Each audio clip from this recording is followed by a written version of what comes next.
misa Bisale yoga mambe mawe Mukele mombuli utata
Bonjour à tous, joyeux dimanche, nous sommes le 9 août et c'est pour nous un privilège de nous retrouver, même si notre culte est virtuel, mais nous savons que le plus important est de pouvoir se tenir devant la présence du Seigneur, dans la présence du Seigneur.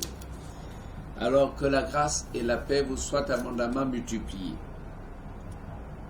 Ce matin, nous allons avoir le thème suivant. Dieu veut accorder beaucoup de guérisons à l'Église. C'est ça le thème. Dieu veut accorder beaucoup de guérisons à l'Église. Donc nous devons chercher à avoir beaucoup de guérisons divines et miraculeuses dans notre église locale. Alors sans plus tarder, nous allons lire un passage dans l'épître de Jacques, Jacques chapitre 5, versets 14 et 15. Je vais lire la parole de Dieu. Quelqu'un parmi vous est-il malade? Qu'il appelle les anciens de l'église et que les anciens prient pour lui en loignant d'huile au nom du Seigneur. La prière de la foi sauvera le malade et le Seigneur le relèvera. Et s'il a commis des péchés, il lui sera pardonné. Allons jusqu'au verset 16. Confessez donc vos péchés les uns aux autres et priez les uns pour les autres afin que vous soyez guéris. La prière fervente du juste a une grande efficace. Amen. Amen. Seigneur, nous te remercions pour ce culte. Et nous te bénissons déjà pour ta bonne parole. Et nous voulons que le Saint-Esprit vienne accompagner ces mots, ces paroles et les enfonce dans chaque cœur. Seigneur, nous comptons sur l'action de l'Esprit, car c'est lui qui enseigne toutes choses. Alors bénis cette prédication, Père, et bénis chacun de nous, au nom de Jésus. Amen.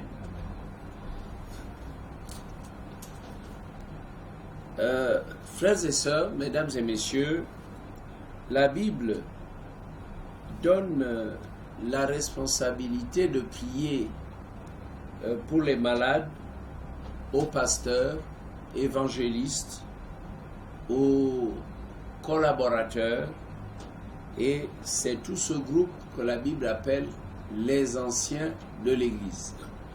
Quand on dit les anciens de l'Église, c'est pas juste les collaborateurs, les pasteurs, ceux qui ont été établis par les pasteurs, non. Ce n'est pas seulement ce groupe-là, mais le mot ancien englobe tout le corps d'encadrement spirituel. Il ne s'agit pas de tout le corps responsable, non, comprenez-le bien. Il ne s'agit pas de tout le corps responsable, il ne s'agit pas des responsables de tous les comités. Non, il s'agit des pasteurs, des anciens établis, donc de cette classe qui est consacrée. Et nous en parlerons tout à l'heure, parce qu'en dehors de cette consécration, Dieu ne va pas faire des miracles. avec n'importe qui. Dieu ne va pas faire des miracles avec quelqu'un qui n'est pas sérieux, qui ne respecte pas la chose de Dieu, qui n'est pas sanctifié, qui n'est pas rempli. Alors donc quand on dit les anciens, c'est une classe tout à fait spécifique. C'est des hommes qui sont consacrés par l'imposition des mains, des hommes qui savent qu'ils ont la responsabilité de se tenir devant Dieu, de prier, d'être en communion avec lui. Voilà ce que je peux dire vraiment dans mon introduction. Alors, dans le développement que je vais faire, nous aborderons 3 sous-thèmes. La prière de la foi, la consécration des anciens de l'Église, les prières des fidèles ou alors le soutien des fidèles. Alors abordons maintenant le premier point, la prière de la foi. La Bible dit que la prière de la foi sauvera le malade et le Seigneur le relèvera. Il n'est pas question ici de la foi du malade, mais de celle ou de ceux qui prient. Je crois qu'il faut qu'on comprenne bien cette dimension. La prière de la foi du responsable spirituel, la prière de la foi du pasteur, la prière de la foi, n'est-ce pas, de l'ancien consacré, la prière de la foi sauvera le malade. Là, c'est le Seigneur, à travers les Saintes Écritures, qui dit, quelqu'un est-il malade, qu'il appelle ceux qui ont été établis, ceux sur lesquels Dieu a le regard, ceux à qui il a donné la responsabilité. Voilà ce que la parole dit. Quelqu'un est-il malade, qu'il appelle les anciens de l'Église et que les anciens de l'Église prient pour lui en loignant d'huile. Et ils ont la responsabilité de faire l'onction d'huile. Donc comprenons qu'il est question plutôt de la foi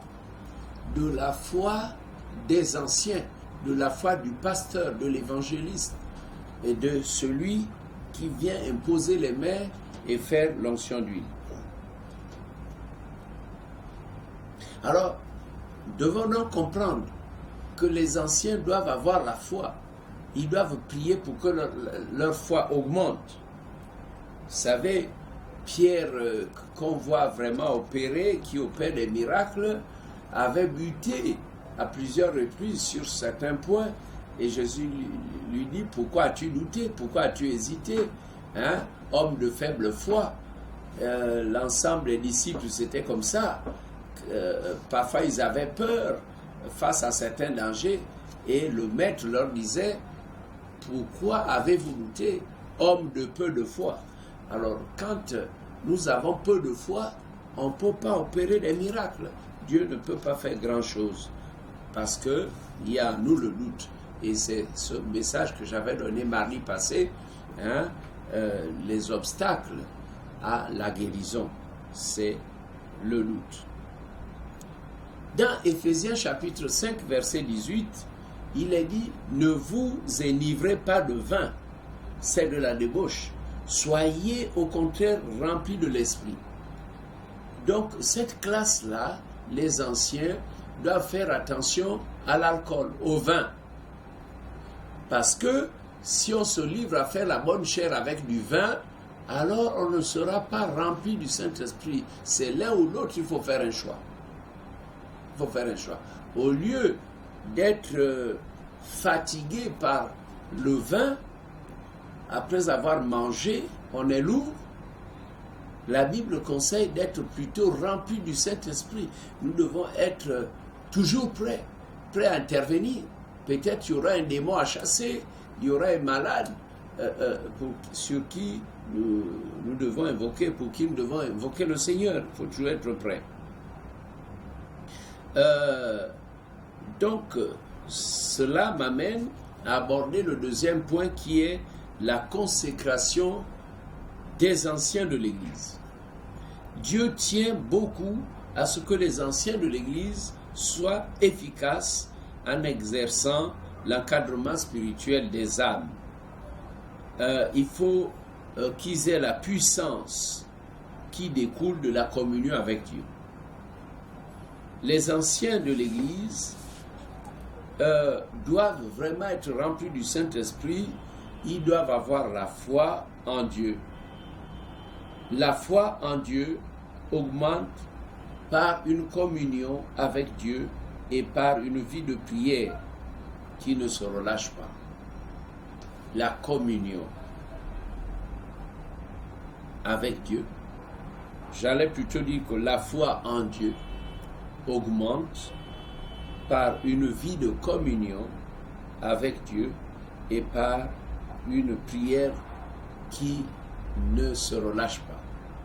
C'est-à-dire que celui qui prie pour les malades doit avoir le regard sur Jésus, le chef et le consommateur de la foi.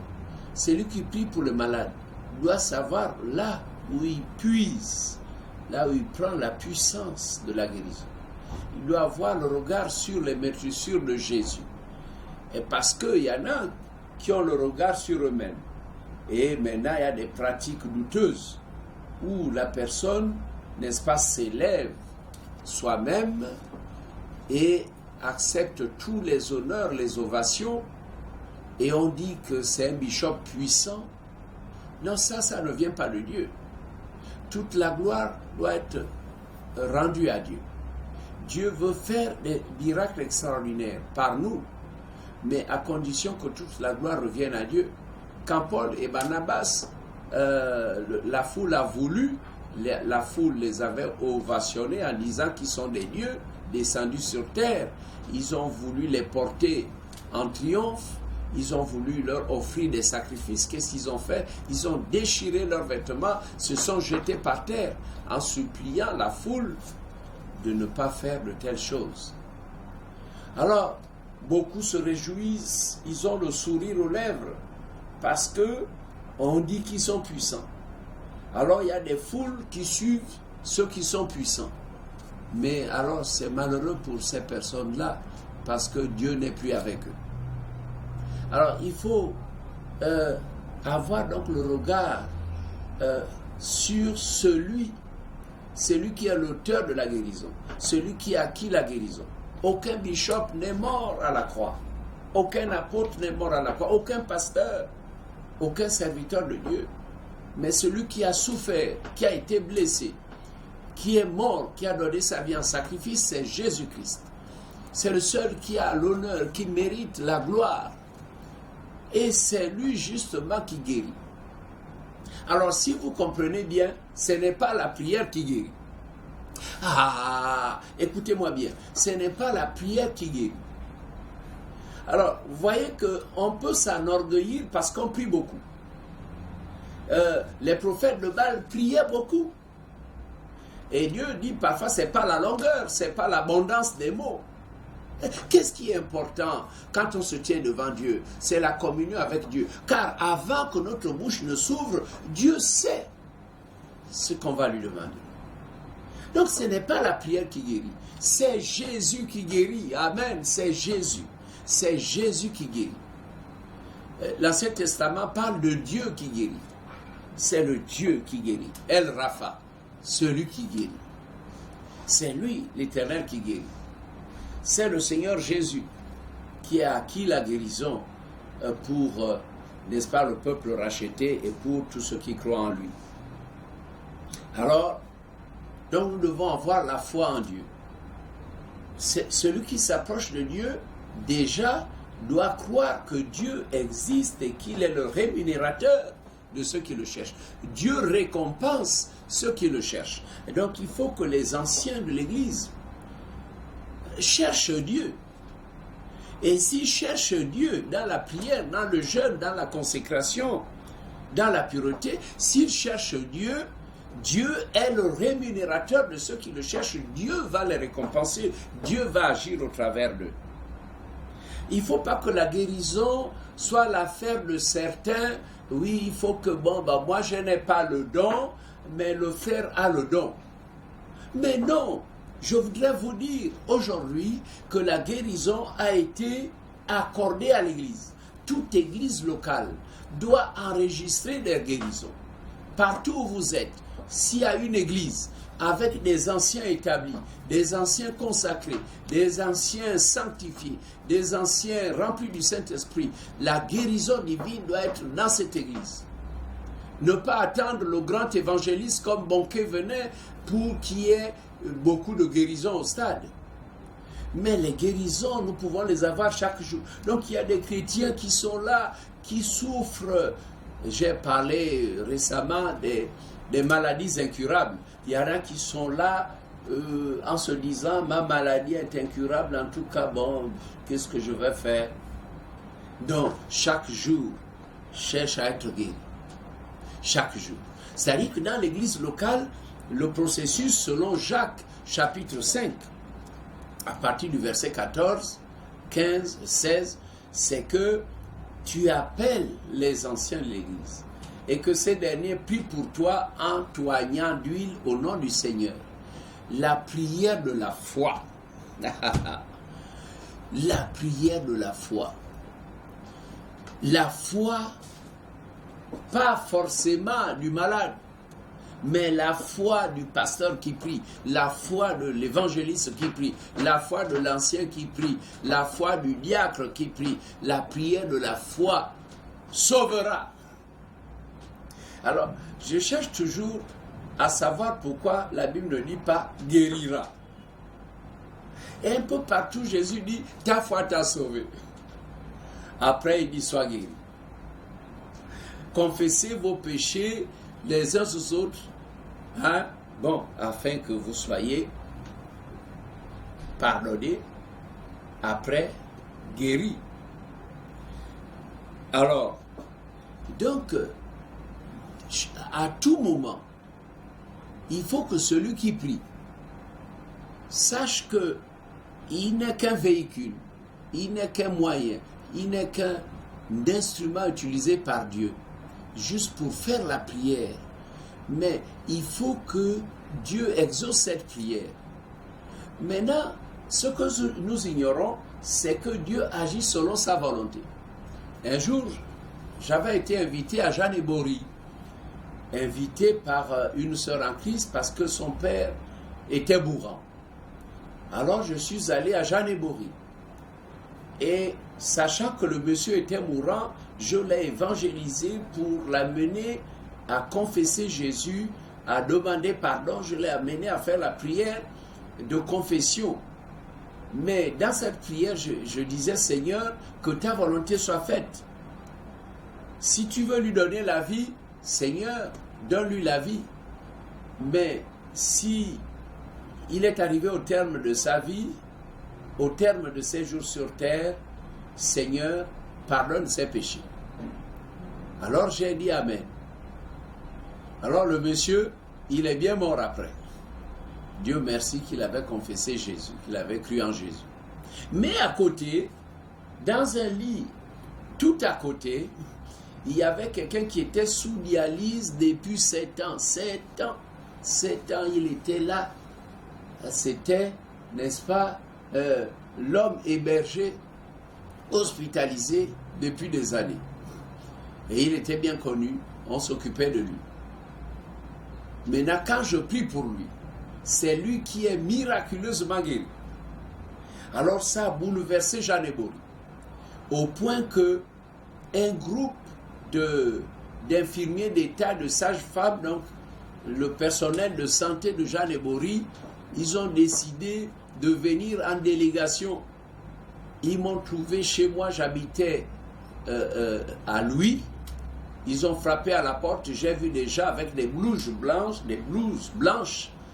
Et ils m'ont dit, pasteur, nous sommes venus vous rendre visite et surtout vous apporter un grand témoignage. Quand vous êtes passé là-bas, vous avez prié pour un malade qui était sous dialyse. Cet homme a été complètement guéri et ça nous a vraiment bouleversé. Votre Dieu est grand. Ah, j'ai eu un large sourire, j'ai vu effectivement Dieu est grand.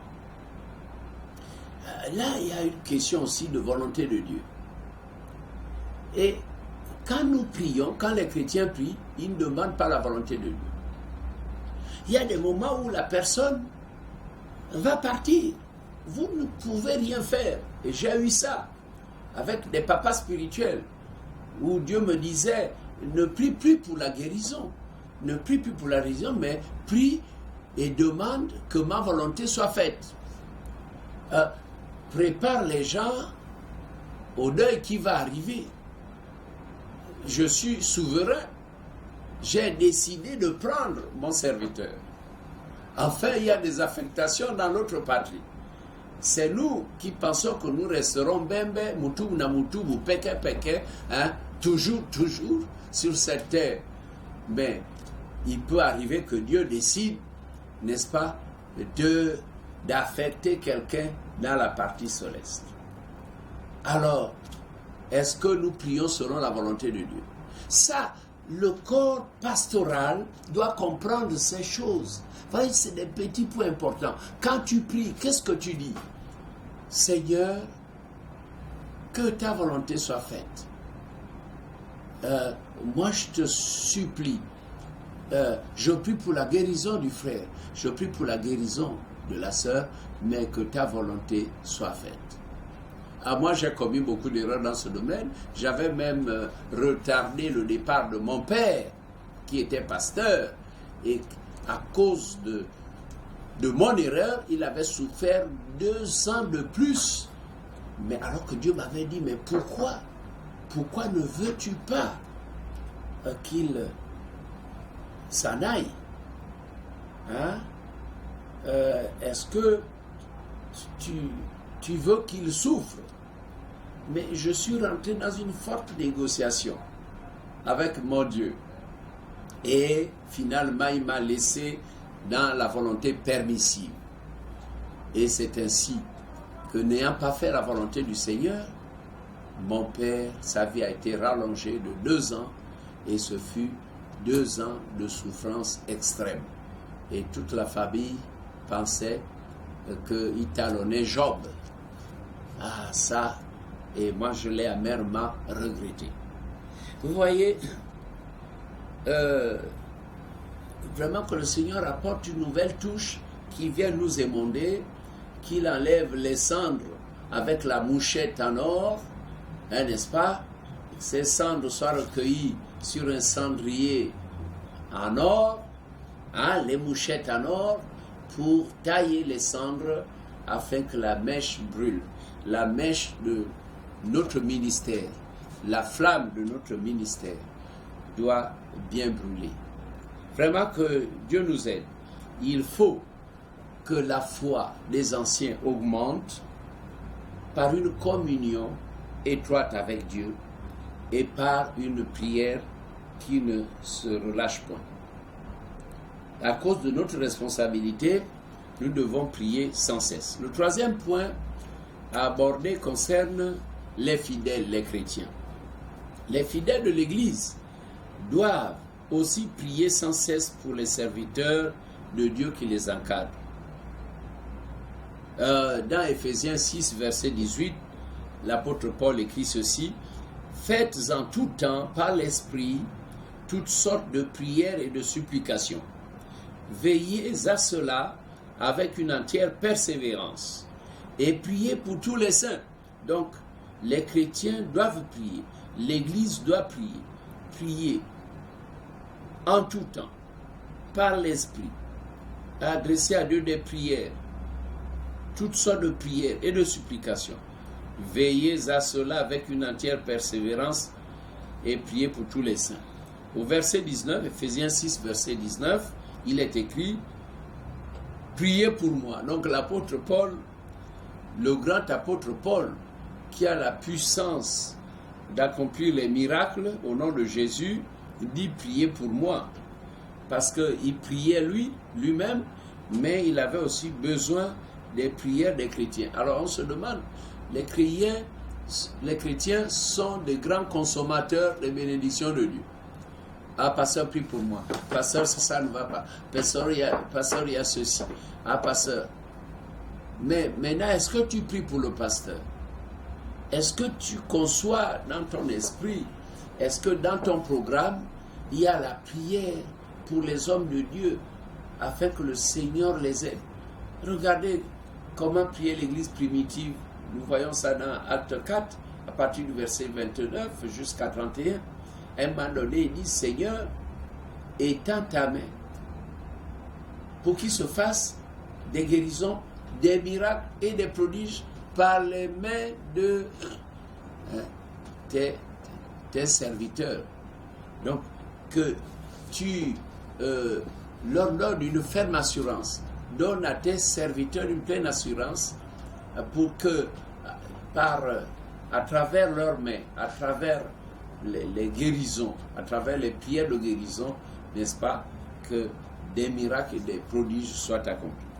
Voilà une église qui soutenait les apôtres. Et à cause de la prière des églises, les apôtres opéraient des miracles et des prodiges. Vraiment, nous les serviteurs de Dieu, nous avons besoin de vous, chers chrétiens. Alors, si tu ne pries pas pour ton pasteur, tu es encore bébé dans la foi. Il faut prier pour son pasteur. Les chrétiens doivent beaucoup prier pour leur pasteur. Dans les sujets de prière, il y a beaucoup qu'on met sur le podium pour diriger la prière. Il y en a qui ne savent pas diriger les prières. Il vient, il fait sa petite prêche. Pas pour grand-chose. Mais il y a des sujets clés qu'il faut présenter lorsqu'il s'agit d'une réunion d'intercession. Si les anciens développent une vie de prière et de communion avec le Seigneur, ils ne resteront pas stériles, c'est-à-dire sans résultat, sans fruit dans l'exercice de leur ministère. Es-tu un ancien?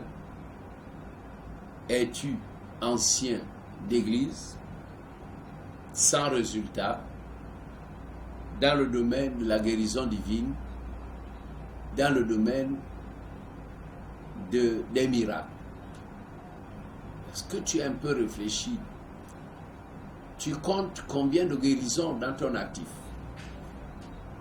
Parce que Dieu veut qu'il y ait beaucoup de guérisons dans l'église locale et toi tu es ancien. Combien de guérisons as-tu enregistrées dans ton actif?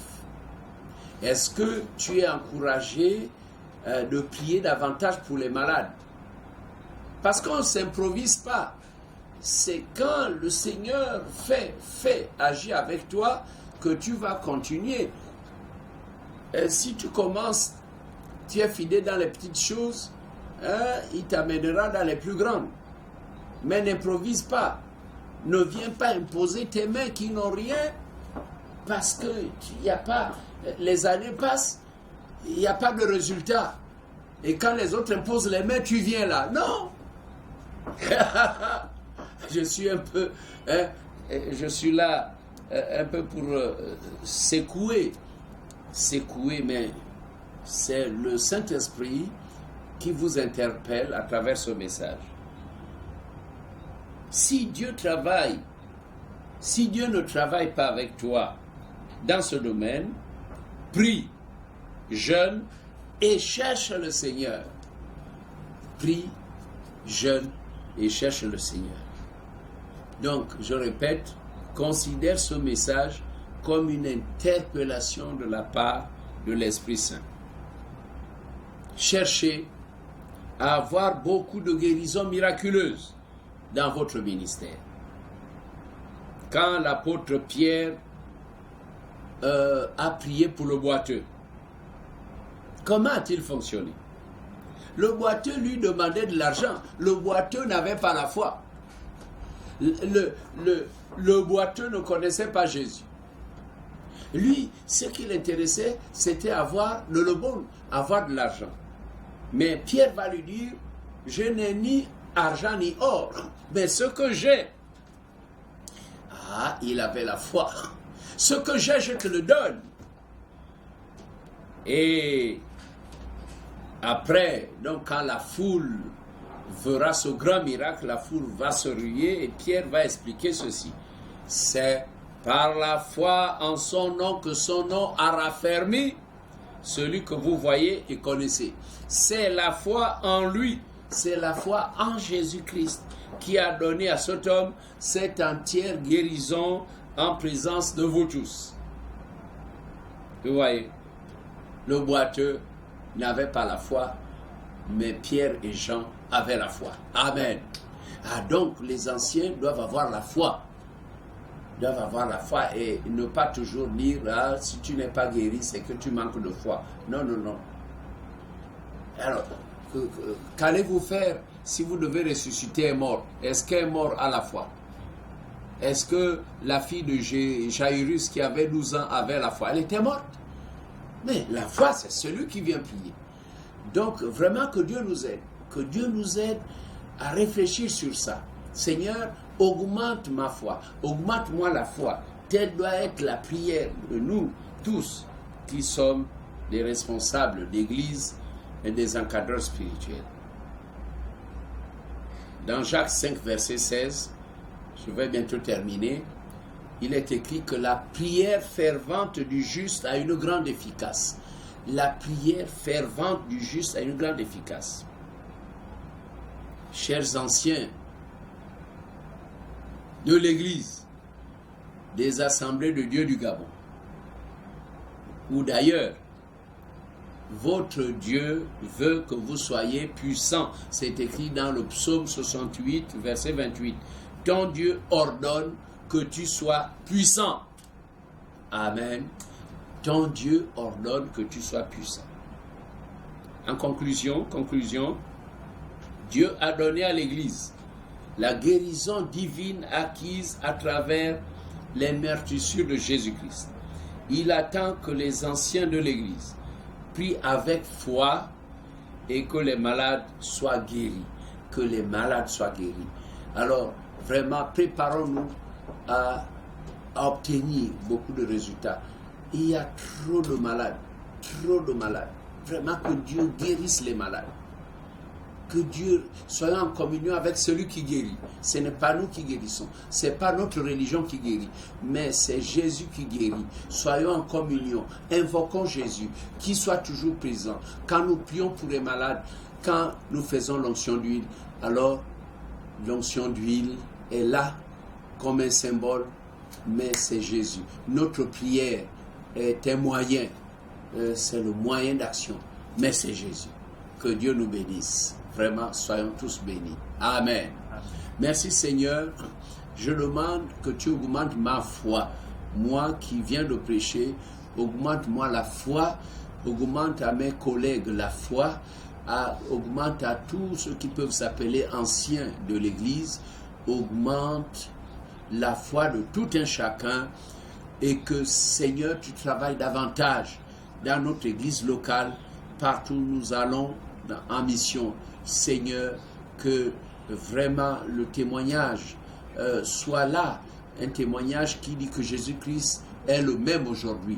Nous le disons avec des simples mots, juste en parole, mais Jésus-Christ est le même aujourd'hui, hier, aujourd'hui, éternellement, et que cela, Seigneur, puisse sonner comme une trompette. Jésus-Christ guérit aujourd'hui, il opère des miracles aujourd'hui. Seigneur, bénis cette prédication au nom de Jésus. Amen. Oh, tata, la